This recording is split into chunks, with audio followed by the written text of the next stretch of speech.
This is my Loki console.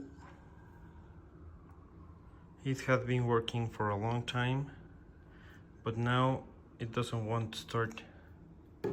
When I push the button, the power button, it just turns like this.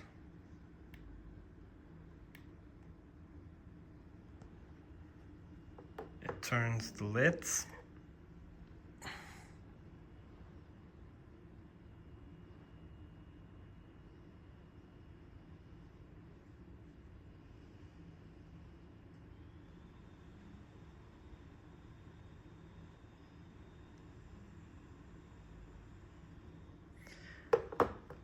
But I get no video, no BIOS screen. I had it configured so Windows will set the LEDs to turn off, but it's clearly not booting. It's not even getting into BIOS. And when I try to plug in the video cable,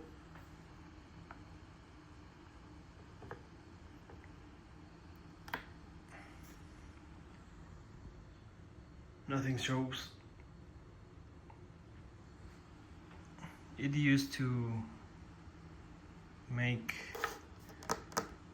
the video out through that cable, through that same cable, that configuration, and it's now not working. The fan spins, it gets hot, sorry.